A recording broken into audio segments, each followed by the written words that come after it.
Isn't it interesting when life sends us situations that really shed a light on who we are? Well, that happened to me a couple of days ago. Bob was away, as you know, and I found the house unbearably quiet. So unbearably quiet, I wasn't even being productive. So I thought, I've got to get out of here and get into the company of strangers.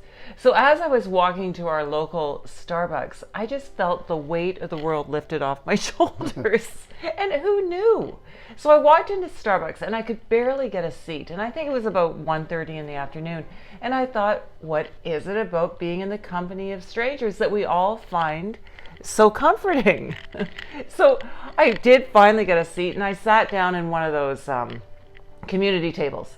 And beside me was a young guy who had his earphones on and was really blocking out the world. And then there was a young woman across from me on her iPad, also with earphones. And then somebody else across who was on an iPad as well, but working in Chinese. And then a woman, probably my age, who was reading a magazine, who couldn't keep her eyes open. And we were all in close proximity to one another.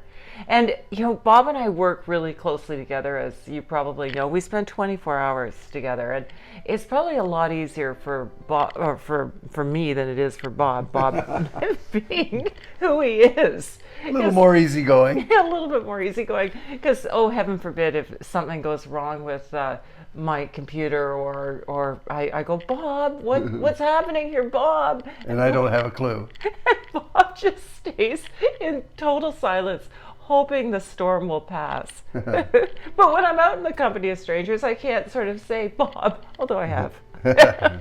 But I just really was interesting to me to look around and think, well, I'm not the only one. You know, other people are in online business or whatever they're doing on their computer, but there is company with strangers. And that's a new phenomenon. So some percentages to confirm what Adrian is saying about being comfortable amongst strangers and trusting strangers. Over 90% of people will read or look at reviews.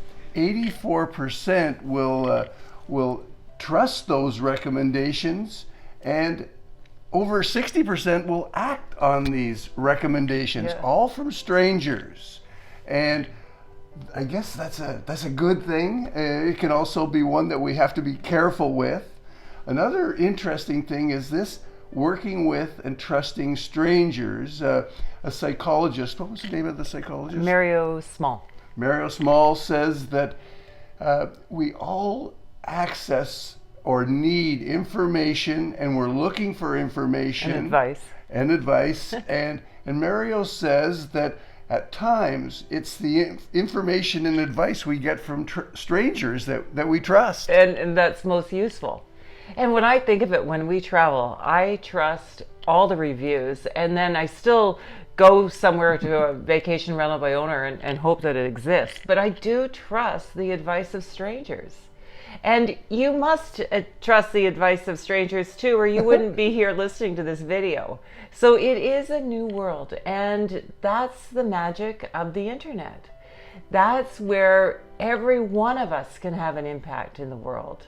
And if you're looking to make a difference, you too can do that by starting an online business. All you need to do is click a link somewhere on this video and you can get started today. Please reach out to us by responding to this email. And we always look forward to hearing from you. Hope to hear from you soon. Bye for now. Bye for now.